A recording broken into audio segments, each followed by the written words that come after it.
Hello, welcome back. This is Professor Young, and we are about to tackle Chapter 20, the second part of the chapter, as we continue our look at the physiological processes that are occurring deep within our cardiovascular system. The focus of this WIMBA session here is going to be both on fluid exchange, filtration/reabsorption within the capillaries, as well as our baroreceptors, specifically those found within the carotid arteries and coming off of the aortic branch, and exactly what they do to help regulate blood pressure. Again, blood pressure being defined as the force exerted by the blood directly onto the walls of the vessels by which they are flowing through. And so in order to begin this discussion, we need to be aware of a couple of these terms, the first three being bulk flow, absorption, and filtration. Bulk flow is simply just the movement of the fluid between the interstitial fluid and the blood. We know that blood plasma is made up of water. We know that within the interstitial fluid we have water as well. And so exactly how does this water or this liquid flow between the capillaries and that interstitial tissue or fluid? And what it comes down to is osmotic pressure gradients. Osmotic here simply meaning the concentration really of water that's going to be found on either side of this. Wherever you have the greatest amount of fluid, you're going to have a greater amount of pressure, and that pressure is going to lead to fluid moving away from that higher area of pressure. And so osmotic fluid will build pressure. Pressure will cause diffusion or osmosis to occur. When we talk about the flow of this movement being absorption, then we're talking about the fluid moving into the capillaries. So this is always done from the perspective of the capillaries. Absorption is the capillaries are taking in that fluid, whereas filtration would be the flow of that fluid out of the capillaries. And then what we need to make sure we also understand is that general capillaries or capillaries, regular run-of-the-mill capillaries, can do both absorption and filtration. Typically, at the arterial end of the capillary, you're going to see filtration, and at the venous end or the venular end of the capillary, you're going to see reabsorption. And so that's a couple of the differences that we need to make sure that we understand here. The other thing is that diffusion is the key. Diffusion here is what we see going on. And there's some other special things that happen here that we're not going to quite get into as of yet, possibly when the time is right. And so here we see two sides of a capillary. First of all, we have the arterial side, and then we have the venous side over here. And then in the middle,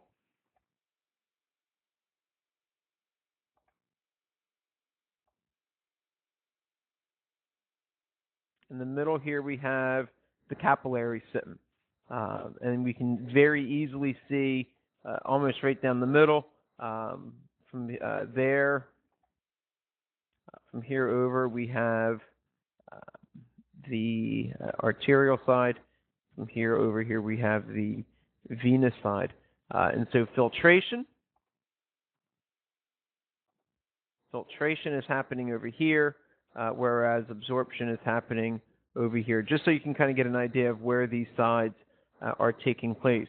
Within the arterial side, we see a higher pressure, osmotic pressure, within the capillaries. And so a higher osmotic pressure found within the capillaries is going to force the fluid out.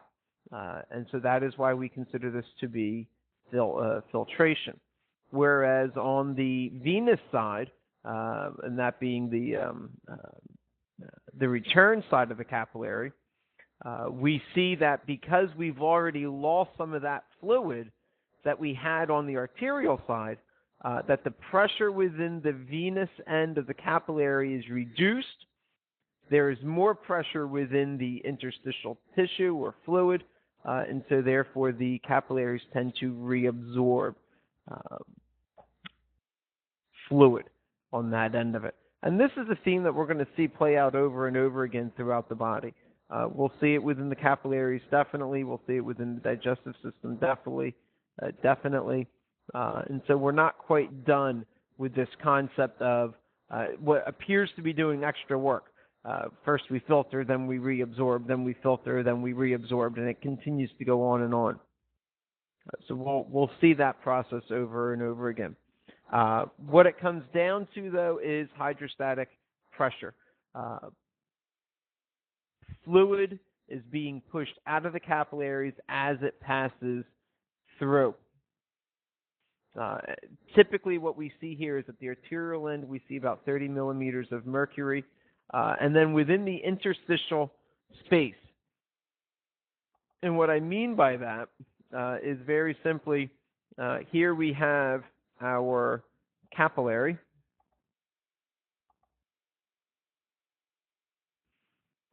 There's our capillary. Here is the tissue. And then we have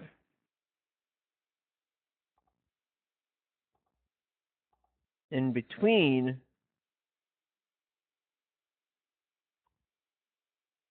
that interstitial space by which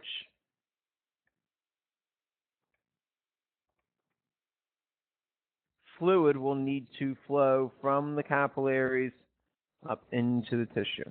From the capillaries up into the tissue. And the reason for that is because if we look, the capillaries, as is indicated up above, has 30 millimeters of mercury worth of pressure. That interstitial space is going to have -3.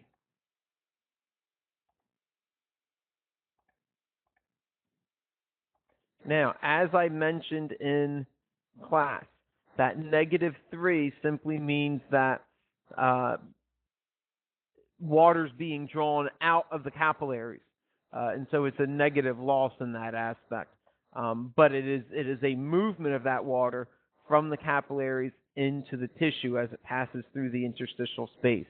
And so really, we're dealing with a net combined combination or a total force of water movement being 33 millimeters of mercury that is moving through this. Now, keep that in mind. Right? We need to keep that in mind. I just want to see something real quick. No, it loses it. Okay.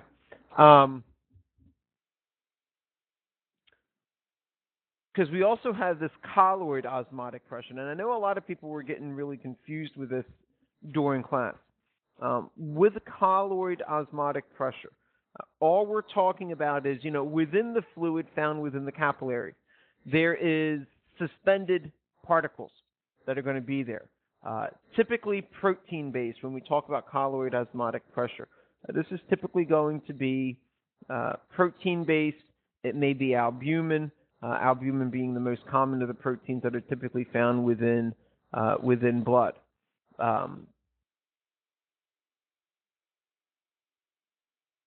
But what colloid osmotic pressure really is, how much protein is within the capillary and how much pressure is that applying versus how much pressure is in the tissue and how much force is that applying. Now, remember, proteins are not or are too large to pass through the capillaries. Proteins are too large to pass through the endothelial cells lining the tissue. And so this is not going to change all too dramatically between the arterial end and the venule end. This is going to be remaining kind of pretty consistent here. Blood has a colloid osmotic pressure of about 28 millimeters of mercury. That kind of makes sense, since we would expect there to be protein within the blood that's not going to leave. That protein's got to get around the body somehow. The interstitial fluid between the capillary and the tissue has about 8 millimeters of mercury worth of pressure from the protein, so there is some solute within that protein. The total difference here we subtract the two, because if we go back to what we had up here before, here's our blood vessel, and here is our tissue, and again, in between, we've got the interstitial fluid. Well, because we're dealing with fluid here, and because nothing's really exchanging, this is just the amount of pressure being applied. I want to make sure that's clear. This is the amount of pressure being applied. Proteins are macromolecules. They're not passing through the membranes of this. Because of this, protein pressure going this way is happening.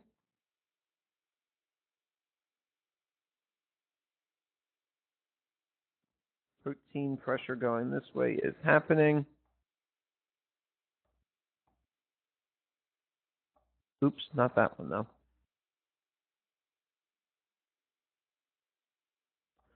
But we also have the pressure of the protein happening this way.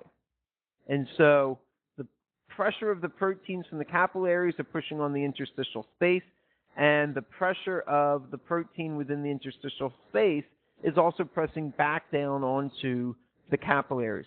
So it's opposing forces. They're not moving in the same direction. They are opposing each other, and that's why we take the difference.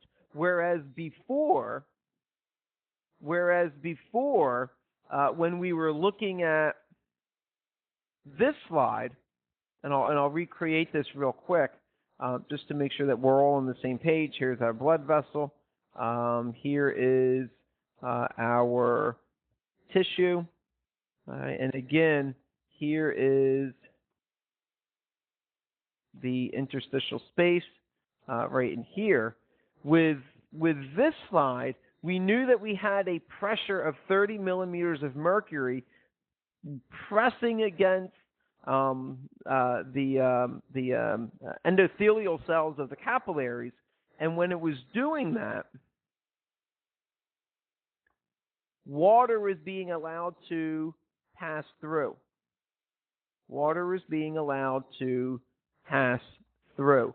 Now, that water, because it was passing through, the pressure is going that way. We're actually exchanging fluids here because of that concept. Follow along with us. Because of that right there, the interstitial space also had a pressure of -3.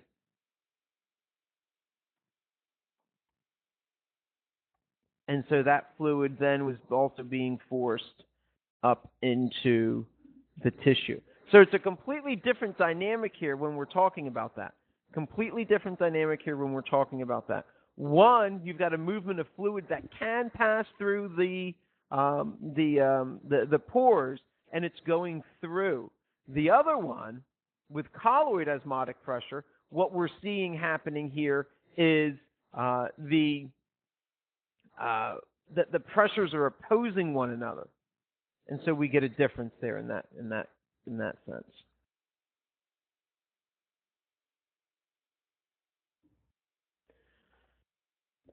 Which is why we can say that we have a net filtration pressure. The difference between the hydrostatic pressure and the ionic pressure. So the difference between the two The difference between the two is 13 millimeters of mercury moving out. Your total pressure of fluid moving out is 13 millimeters of mercury moving across that membrane. How did we get that? I thought you would never ask. If you remember the net pressure of the hydrostatic pressure was 33 millimeters of mercury, and we subtract out of that,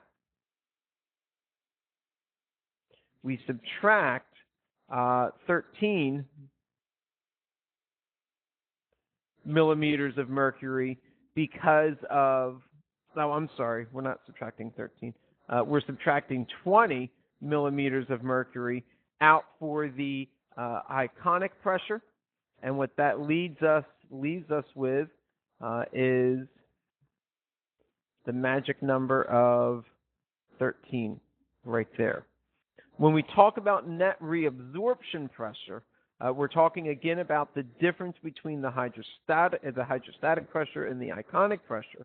But in this case, it's causing fluid to move into the vein, the opposite end of the capillary.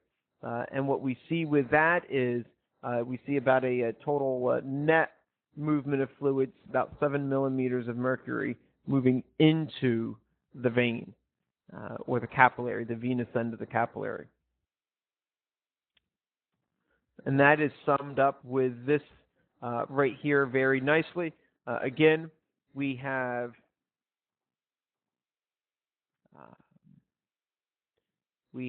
the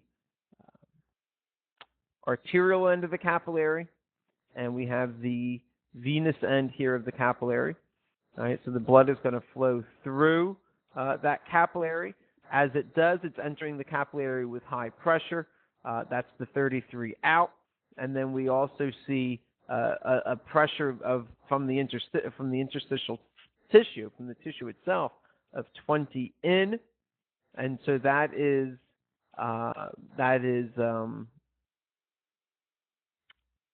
the iconic pressure, I should say. So you have a net movement of 30 millimeters of mercury out for the pressure, and so you have net filtration moving here. All right, so fluid is going to move from the capillaries in to the tissue. On the opposite end, on the venous end, we see just the opposite. We see 13 out, and the reason for that is because we've lost all of that pressure at the arterial end because of filtration. The hydrostatic pressure at the venous end is only 10. It's only 10. But notice that the interstitial hydrostatic pressure has still remained the same. So that's still at 3. So we have a total combined hydrostatic pressure of 13 out. All right. 13 millimeters of mercury wanting to move out of the venous end of the capillary. But the colloid osmotic pressure is still at 20. And so because that is still at 20, that is going to suppress any movement of fluid out of the capillaries, and it's actually going to allow fluid to move from the tissue into the capillary. And so there you have net reabsorption pressure. Hopefully that made sense to you. Hopefully anyway. So how are we regulating all of this? Well, that's a good question, and that's where we need to go for the remainder of this. And it's actually not that much more left. Oh, why did that do that? All right, we'll make do with that. The picture for some reason moved, or the words moved. Something moved. Looks ugly. We have to go back to AMP1 as we have done so many times before, and remember that the medulla oblongata, the inferior most part of the brainstem, is there to help to control vital reflexes. It helps to regulate breathing, and it is also going to regulate parts of the cardiovascular system. And so because that is found within the medulla oblongata, we call that the medullary cardiovascular control center. And what it basically does is it maintains blood flow, makes sure that the brain gets its blood and needed nutrients, as well as returning things to the heart. And it does that by these presence of these baroreceptors, of which one set is located within the carotid arteries. And you can see those guys right there, at least that first set of baroreceptors. It is a ganglion of nerve fibers that is connected, and it is connected via that carotid sinus nerve, which again is going to tie directly back into the medulla oblongata. And what it does is it basically measures the pressure that is going to the brain, and it does that in two key spots. It does that, A, in the carotid artery, and it also does that in the aorta. So the aorta has a set of baroreceptors, the carotid artery has a set of baroreceptors, and again, the point behind that is to measure blood pressure going to the brain. And that's basically what is behind the slide here. It measures or monitors blood pressure going to the brain. So that way we don't rupture a vessel and end up having a stroke or anything like that. It tries to go ahead and cut things off before it gets too bad. Now, what ends up happening here is these baroreceptors basically never quit. They never take a break. And they continuously fire these action potentials. Even during normal blood pressure, it's sending off these action potentials to say, hey, everything's good. Everything's good. Everything's fine. Everything's good. Everything's good. Blood pressure's great. Blood pressure's fantastic. But when the blood pressure increases, the receptor will then also increase its firing pace. If the blood pressure falls, then the rate of the firing will also fall. So they work together. Yes, the baroreceptor is constantly firing. It'll fire at a nice, even pace. That'll tell the medulla oblongata, man, my blood pressure is good. Everything's fine. No need to adjust anything. Then all of a sudden you start running. That blood pressure, the force of the blood going through the carotid artery is going to increase. That's going to be picked up by the baroreceptor, and it's going to increase its firing going to the medulla oblongata. The faster that firing is going, that medulla oblongata needs to be communicating with the heart using epinephrine to say, hey, increase the pace, increase the force of the contraction. We need more blood to keep up with this pressure. And then the opposite would be as if the blood pressure was falling, the rate of firing would fall as well. Those action potentials, again, traveling through that carotid sinus nerve is going directly to the medulla oblongata.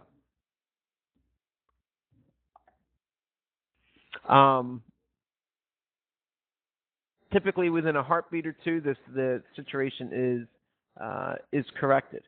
And as I mentioned before, this is both a sympathetic and a parasympathetic deal, right? And this is how it really works. An increase in blood pressure is going to increase the parasympathetic nervous system. It's going to decrease the sympathetic nervous system. And this is going to slow the heart and reduce the output. It's going to decrease the sympathetic leads to the it's going to lead to vasodilation, and then hopefully it'll readjust the blood pressure as it goes through. So an increase in blood pressure is going to increase parasympathetic system. It's going to decrease the sympathetic. We want to increase that relaxation. We want to slow the heart. It's going to reduce the output. Decrease the sympathetic. It's going to lead to vasodilation. Hopefully you've got yourself lower blood pressure. The problem comes in is if we don't maintain or if the body can't overcome this, then it actually becomes normal. There is such a thing here. There is such a thing here as, and it happens all the time with people that are hypertensive.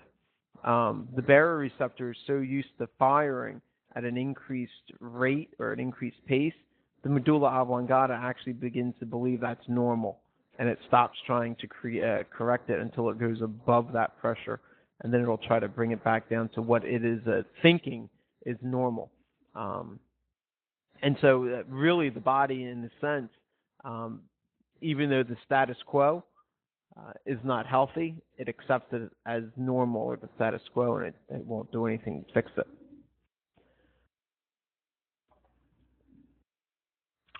This here is just again, another picture of what is happening during this whole system. So if we start up here, and of course when I'm saying up here, I'm referring to the medullary cardio control center. That is picking up, of course, the signal from the baroreceptors. You can see that green line that is sending everything right on up to the medullary control center. The sympathetic, or I should say the parasympathetic neurons are going to be linked to the SA node. The sympathetic neurons are going to be linked to the SA node, which is going to have a direct effect on the ventricles, how hard it is pushing. If sympathetic is in control, it's going to increase the firing of the SA node, which is going to increase the force of the contraction within the ventricles, which is going to help to raise the blood pressure. If parasympathetic is in control, it's going to decrease the SA node, which is going to decrease the strength of the ventricles, which is going to lower blood pressure. And of course, if sympathetic is in control, it's going to constrict the vessels, which is going to help to increase the blood pressure. If parasympathetic is in control, sympathetic is going to lay off the vessels and the arteries, which is going to help to vasodilate those vessels to help again to bring down that blood pressure. And so spend a few minutes if you need to pause this and kind of memorize what's going on there. That is fine. And the last slide that I want to kind of go over and show you, I think it's the last one.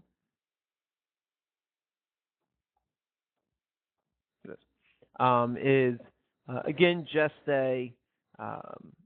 another look at what exactly is happening here. So at the top in the yellow, we have an increase in blood pressure, which is going to trigger an increased firing of baroreceptors in the carotid arteries.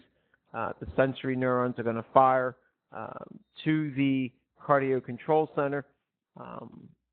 With the fact that we have increased blood pressure, sympathetic output is going to decrease, which is going to lead to vasodilation because of a decrease in norepinephrine, which means you're going to have less peripheral resistance, which means your blood pressure is going to become lower.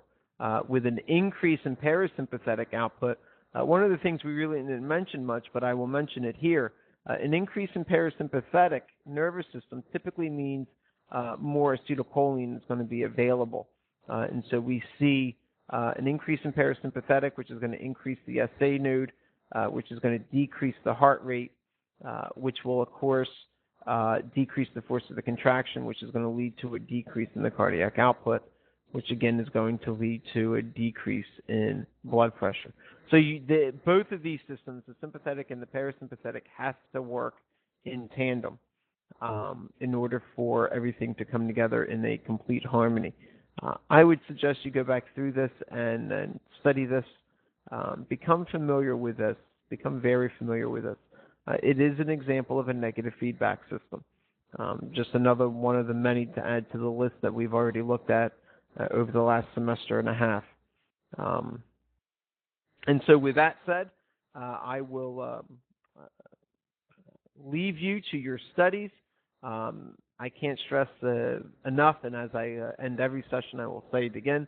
If you have any questions, please feel free to email me, jot them down, and next time we're in class, you can ask me that way as well. But do not go any further without making sure that you have an understanding of this material. And on that note, I will say good night and happy studying, and we'll see you in the classroom.